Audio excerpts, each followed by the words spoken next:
Hi, this is Hindsight and High Heels, conversations for women who have lived, learned, and are still becoming. We explore life transitions, leadership, and how perspectives evolve over time. I'm Anne Witkavitch. Thanks for being here.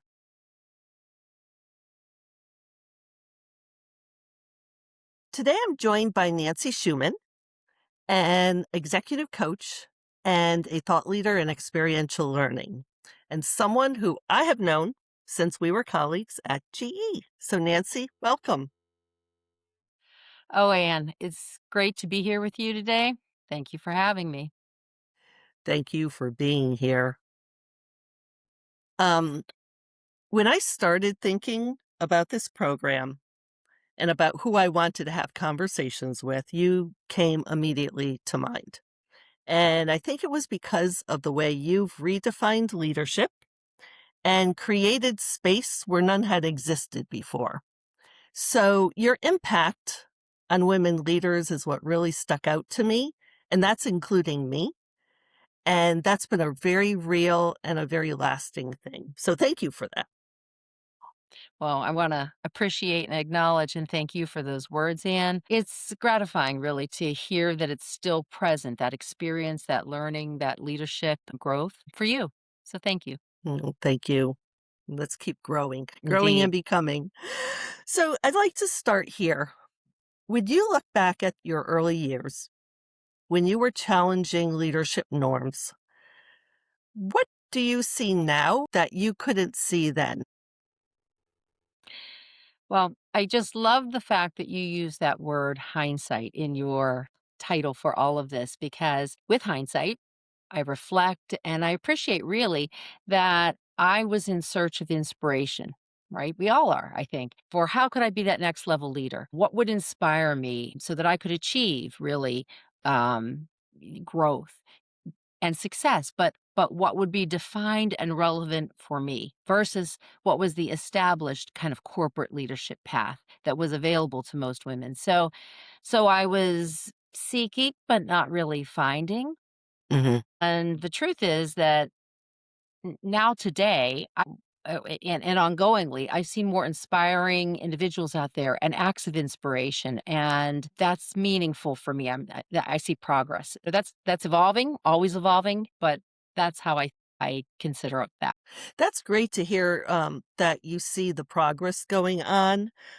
You had mentioned, like, finding what was right for you, Yes. and having been your colleague and having, I think we were pretty much at the same path when our careers were really heading up and we were focused on what we want to do and how we did wanna grow and evolve.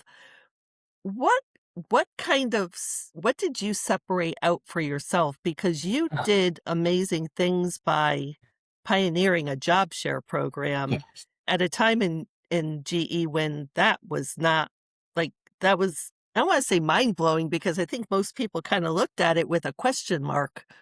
They did. Yes, indeed. You speak to a very pivotal time in my career. I think again, the first 10 years were on that consistent, established corporate growth leadership trajectory. I would say, but then in 1993. With the birth of my first child, really presented a pivotal moment to consider what comes next. I mean, clearly, being a working parent came next, including family, children, and a life was coming next, but along with, still a commitment to grow as a professional, as a leader. So, with that being said, it was time to sort of take a pause, take a leave. Notably, the first year of the extended leaves that were available, really a Right. pivotal part of my process. And then while on leave, really be presented with this opportunity to create with another woman, the option to work part-time and job share. And really, that was a transformational moment in the sense that as you speak to, it was not done. There were no examples to refer to. There were no structures to support it even. Yeah. We really had to create the proposal for it ourselves while we were on leave, myself and my other woman colleague. So we did that and we presented it. And it was accepted, and I, can share that it was still thought of as something different, maybe not a good option for growth, for career.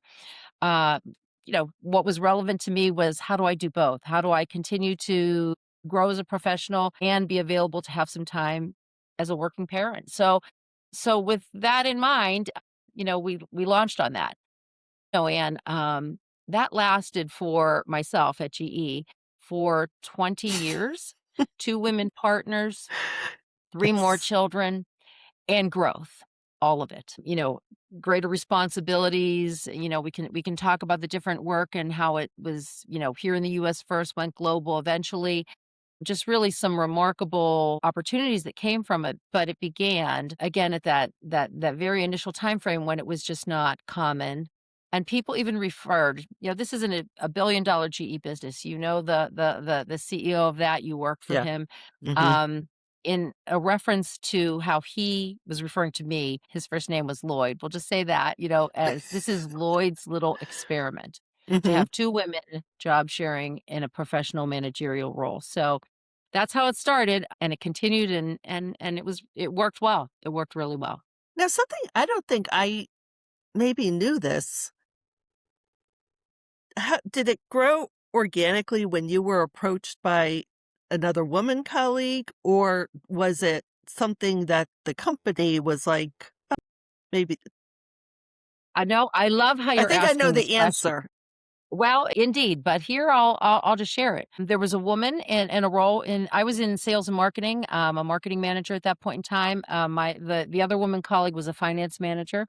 She was on leave with her first child. I was on leave with mine. We knew each other tangentially, not Hmm. directly, not specifically closely. But another woman who had a role as the diversity manager for the business at that time had this idea. She said, I know you both. I know you're involved in initiatives about leadership, about growth, about inclusion. What do you think about a job share? And so it was really another woman's idea, of which myself and my partner colleague came up with the structure along with some help and coaching and support from her. And then we presented it. And again, it was unprecedented. It was a bit, I would, I think of it as being a pioneer move for myself, for other women, to follow later, and, that's how we got started. Absolutely, and when you presented it, do you recall any of the responses or the reactions or the questions that you got? And I can almost imagine the audience you were talking to. Yeah. Of course, because, it went from we were in one of the GE Power business, and this role had interface with GE corporate. So it really was about evaluation and of us individually, as well as collectively. How would we work together? So there was all of that as part of the process. The questions were, how would this work? How will, it got to some of the specifics of how will benefits be treated? What's your schedule? How will you communicate? All of that. So there were Which a are lot of great questions. indeed, indeed, and we had answers, and then some of it was, I remember manager, head of HR who we would be working for said, well, they may be referring to this as an experiment, but we know you both, we know you're talented individuals. You're just going to make it work. And I said, "Well, that's no different than anything I've been doing for the last 10 years." So, in that sense, you could have some guidelines, and yet there was unknown, but it did work because there was that commitment that it would work, and we could figure that out. I think that's really important because we talk so much today about innovation and agile approaches and in a lot of different ways where we were working happen. And I think it's why we've had, good experiences with our careers, but it's also from the perspective of what you helped set in motion that it was taken seriously. And maybe some perceptions around were a little harder and more challenging, but from I won't say just the people who mattered, but the people who were giving the okay. Those are very logical questions to ask. And, and it was treated as something real. Yeah.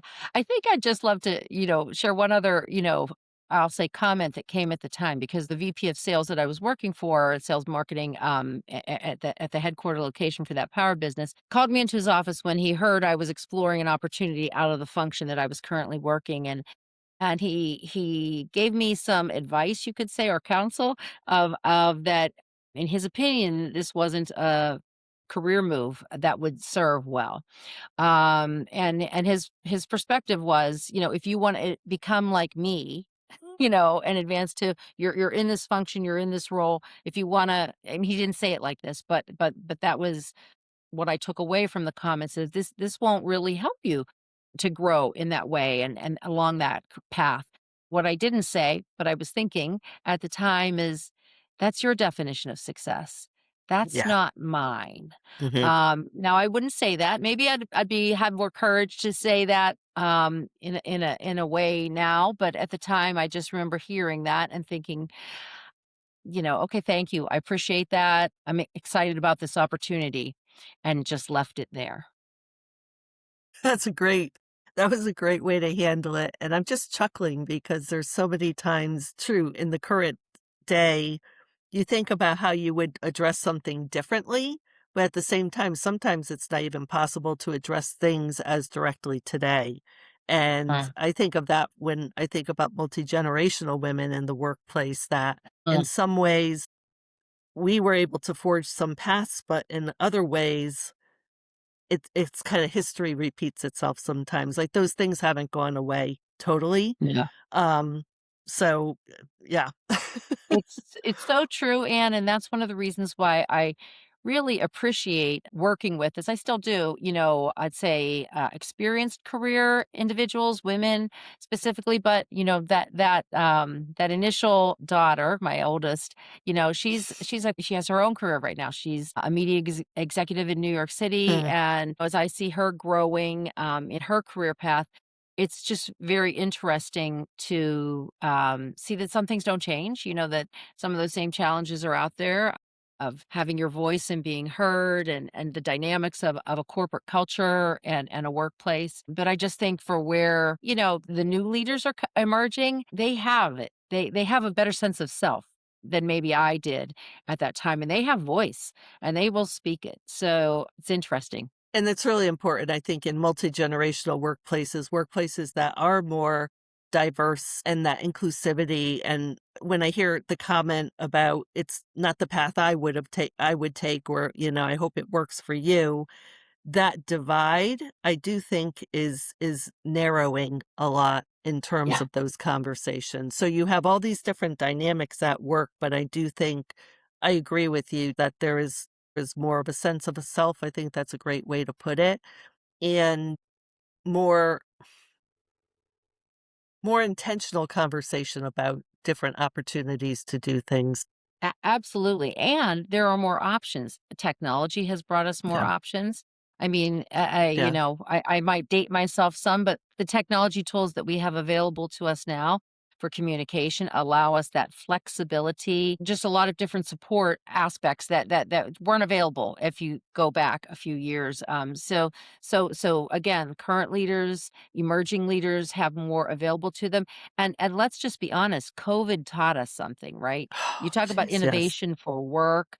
When I was working part-time, believe me, that didn't mean that I wasn't really engaging with work ongoingly. So I wasn't, quote, on the clock or in the office, was still tending to work, but I didn't have all the tools, number 1.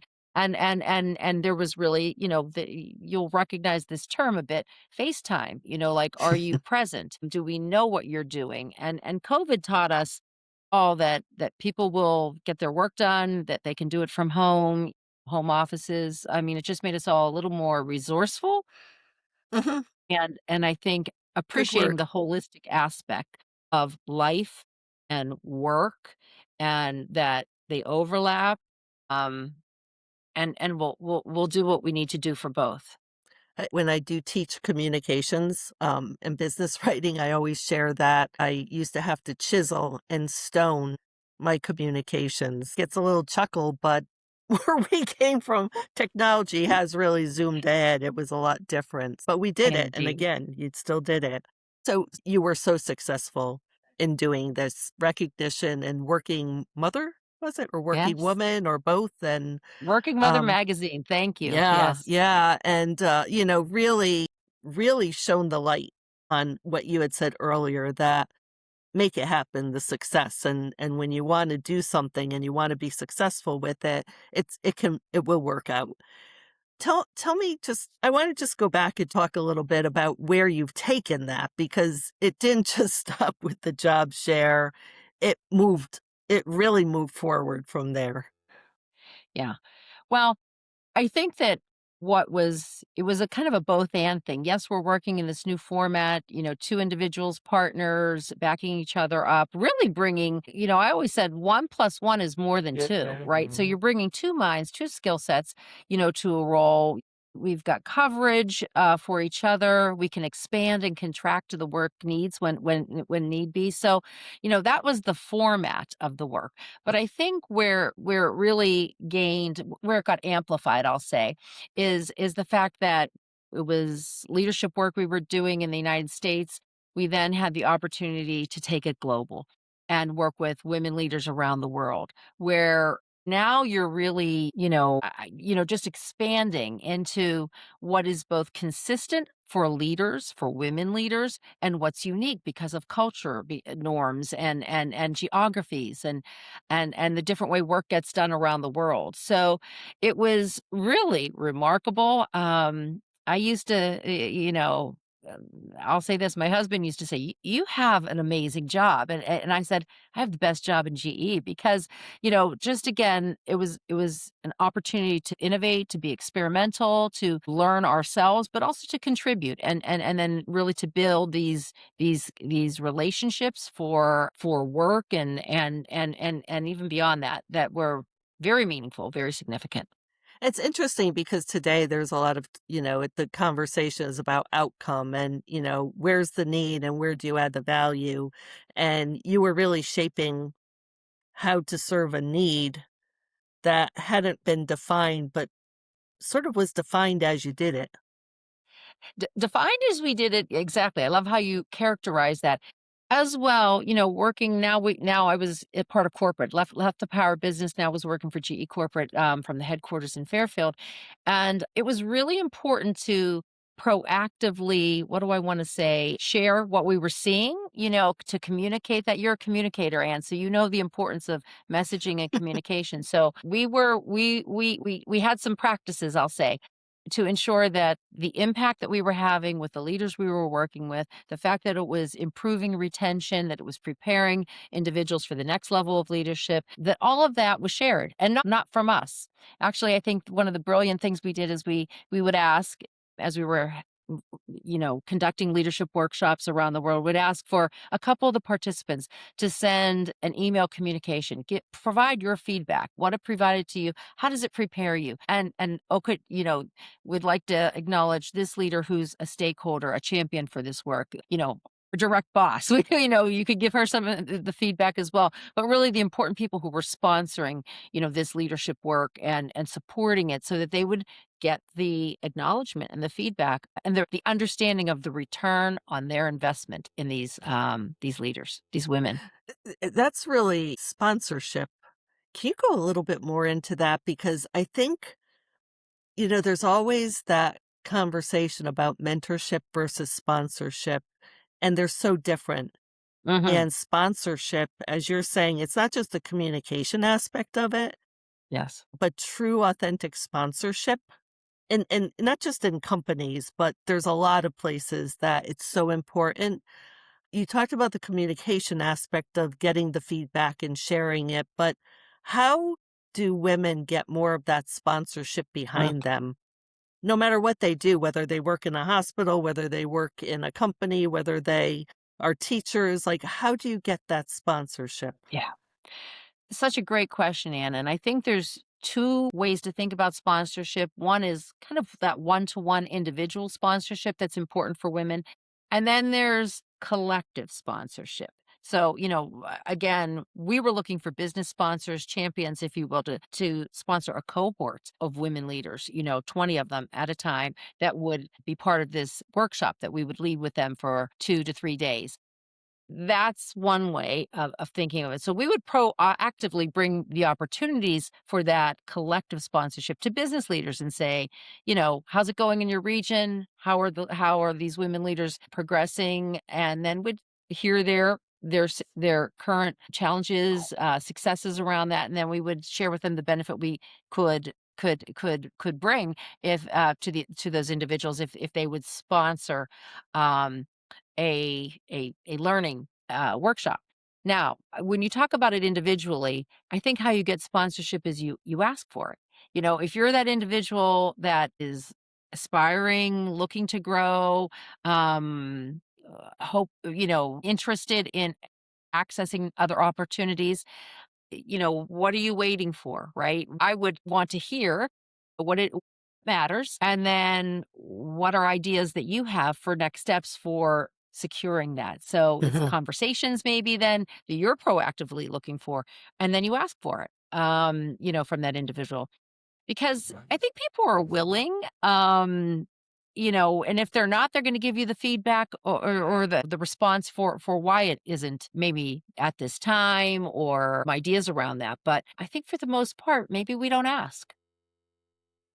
You just hit on something so important. I've coached a lot of women, I've coached a lot of people, but I've coached a lot of women on this and taught it in my classes that, the simple, clear communicating, concise communicating is so important, and that you have to really think about the words and the language you're using and Mm, do that prep. Do that prep ahead of time to think about what is it, and this is a hard question, and I struggle with, I know you do too, when somebody says, "What is it you really want?" And you're like, "Well, go in my head and you'll see it." So I think the language and having the uh, conversations is so important, and preparing for any kind of pushback or questions in advance. And also, if it doesn't work the first time,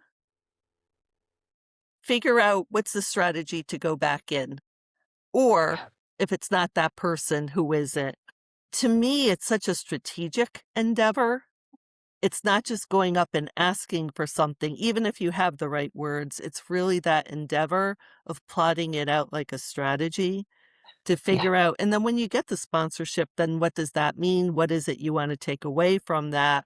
And then how do you take it yeah. to wherever else you wanna go? Well, I think it's really important how you just characterized it, that you have to prepare, you have to know what you want. So you work, that's your self-reflection, and Mhm. and you do that homework yourself. But then when you think about how you're going to take it forward, there's an expression that I retain for myself, which is how do I speak into their listening? So what's going to be the most impactful way for them to hear me? Maybe not the way that's the typical way, like what's important to them, but maybe I have other great information to share, but maybe it's not relevant to that conversation at that time. That's a really important differentiator.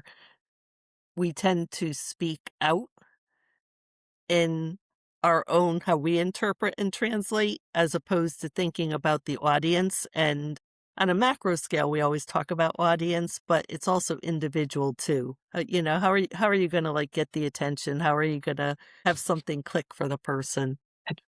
Into their listening, and listening puts it on them. How am I getting into their ears and then their minds? And then we get to next steps. I just wrote that down. I like that one. It's good. So so you've gone off and you have done amazing things. You formulated this, women's leadership development course. I don't know if I'm getting the name right, but I remember I was in the pilot for it. Yes, you are I at the still, to this beginning. day, I still think I saved my letter from that, and I Um, remember for myself, it was like an aha moment going through it. yes. You've trained like 6,000 women? Was that the number, or Yeah, yeah, there how many? were it was over a number of years, that we had other responsibilities, but this was a core, program that we delivered probably 15 plus years, starting in the US, then globally, probably 40% of the work outside of the United States, really, and it was, more than 130 deliveries, with 20-ish women in a cohort. So it was nearly 3 to 4,000 women, Jeez. which was impactful. And it sounds like small numbers, but one of the things you were asking about, like, what's something you still think about, a question you still have, and I always think about what are the ripple effects of that work. And I think about it still to this day. I think we could all think about our work and our impact that we're having with individuals, with organizations, but because it was so specific to the leaders themselves. It was an individual leadership experience, but a collective one for that cohort, if you will. I always think about what are the ripples effects, because you talk to it now. You talk to the fact that one of the closing exercises was a letter to yourself. Who will I be as a leader in 6 months, right? You wrote it, that's a commit in writing, Mhm. and then you received it 6 months later. What was true? What do I still have to work on? What has come to pass? So I think those were powerful exercises. I think the relationships and the conversations had in those 2 to 3 days of engagement were very significant, impactful, meaningful, and they continue because people still think about some of what they took away. I think the other thing too is you end up having an environment that's great for storytelling, and that's one of my big Mm. things is that Ah, women learn by the stories they share with each other across absolutely. generations, and that's so important. I have to come clean that I stole that exercise when I did my Press Pause Now workshops, where people had to write based on their goals what they wanted to see in a year. And those were the ahas, like, it was just amazing how little things that they said, "If I could just do this," they put into motions. And now, what are you doing now? Thank you for that. I mean, what a remarkable career I had at GE for 33 years. One of your other questions, what you didn't know then that you know now. And I Yeah. often think, well, I could never have predicted that it would have unfolded this long career, that had this really significant work. Because as you know, Anne, my undergraduate degree is in engineering. I'm an engineer. That's how I Yes. came to GE, to be in sales and marketing for a power business. So, you know, I don't have a formal leadership background. I learned it. I learned it in one of the companies that was the best for it. So, but I graduated. I transitioned from G after that time. That was in 2017, and it was really an opportunity to press pause, as you say, and think, well, what comes next? And for me, I think having had that significant career, I want to take a deep breath. I want to invest in myself. I did some, learning along executive coaching, work that I had been doing. I thought, well, I can get more skills, techniques to Mhm. this. We can never stop learning. So I spent some time doing that in a year of transition. um, I was experimental. I took on, projects that might not have been typical in the past, but in different environments, in healthcare. I currently do some work for a regional healthcare system here because there's leaders in a different way in a hospital, a healthcare system. They don't work like the corporate office types. I say office because the offices can be virtual now, but they really do have a different, schedule because they're tending to patients. So, but they have, responsibilities, accountabilities. Some of them life are, really life impacting, but also, with business, as foundation. So I found that work really interesting and rewarding. And then, of course, my passion has always been for women leaders. So still do executive coaching and leadership work with women, but I get to do it in, new ways. One of Yeah. the companies I'm affiliated with is more of a startup. So even that is just a whole different way of thinking, compared to the classic, you know, conglomerate corporate entity. So I keep learning. I keep and I hope contributing I'm because there's so sure. much out there, so No, much I'm sure opportunity. I'm sure you are. I love when you say healthcare because that's something Uh, dear to my heart too. I feel that healthcare has kind of merged with corporate identity or corporate um, culture because of just things, the mergers and everything that's happened. And that is a skill that because you're dealing with patients, but then how do you deal with the internal operations with it? So I think that's marvelous. You mentioned leaders, like you weren't a leader, you were an engineer. I would push back on that because I think everyone is a leader. Oh, no, We I don't believe know that how to now. be, but I totally agree with you, but I'm just saying as I entered in my early oh, okay, career, okay. that's how I identified. I'm an engineer, I'm coming in as that, but, clearly, we are all leaders, again, in for our organizations we, are engaging with, but also in our life. So I Yeah, take a very holistic approach to it, now, and that started at GE when I started doing the leadership work. That was kind of almost countercultural, if you remember at the time, to right. really think how, we bring our whole selves, our whole Mhm. authentic selves to our work every day. I believe that. So, it's just my early origins were a little more specific than what I was able to grow into. And the reason I brought it up is because I still hear people, in particular women, saying that, like, "Well, I'm Mhm. in this job or I do this." And I'm like, "No, a leader is how you take ownership, take accountability, learn, develop, grow." I mean, it's all those components, but everyone Uh, needs to fill that role. Even if they're individual contributors, they fill that role. Absolutely.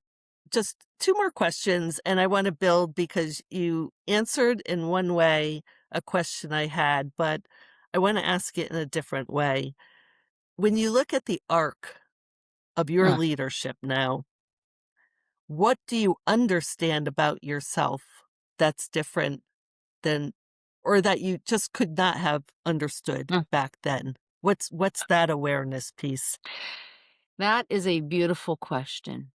And how I would respond to it is that I understand now that I had everything I needed then, and I have everything that I need now to keep growing, to keep contributing, to keep achieving, to keep making a difference, and impacting others and outcomes and results. But I think when we start in our early days, we don't know. We don't know what we don't know. Again, another favorite, kind of mantra, and I don't think I appreciated that with curiosity, with Mm, commitment, with maybe a little bit of courage that I would get there. 'Cause I didn't even know where there was. And again, if we think about in our early careers, we're looking for and I'm an engineer, so I'm looking for an equation, I'm looking for how to solve, I'm looking for a solution. We're looking for what is that next step in the career path. So, that corporate structure of take this job, move to this job, continue to grow like that in a hierarchical sense almost, that served for as long as it served. Until then, we start to widen what is it that we want. We start to think a little more beyond just maybe the defined path. And so I'm grateful that I was able to keep going even as I was having those reflections, those conversations with myself and with others that helped me to kind of to continue and really have a most remarkable, rewarding professional career and I as well think as there's lives.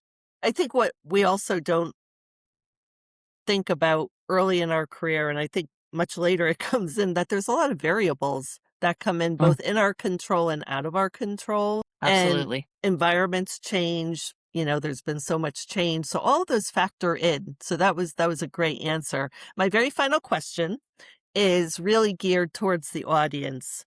And for the women listening who may be in the middle of challenging a norm or stepping into something that's uncertain, what feels most steady to you now that might steady them at this point? I love how you phrased that question.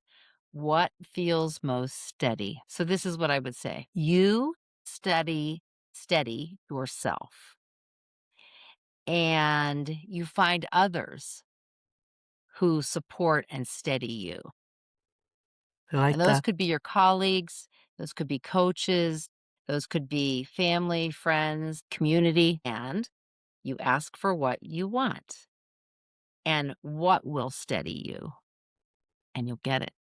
Great. I feel I like love it. I've had the good fortune for that to be true for me. even when I didn't know that that was happening. So, again, I Yeah, feel like in today's world and life, we all know more. So that's a good thing. We have that self awareness. We listen to conversations like this and participate in them, and we get what we get from them. So I hope that's helpful to those that are out there to just think of it that way. You steady yourself, you ask others to help steady you, you ask for what you want and you'll get it. I think I'm taking that advice away with me. Nancy, I wanna Very. thank you. You know, your willingness to challenge norms has made a difference, and I'm just really grateful that you were here to give your voice and for this kind of you know, conversation to happen. So, and I wanna thank everyone who's listening. This has been Hindsight and High Heels.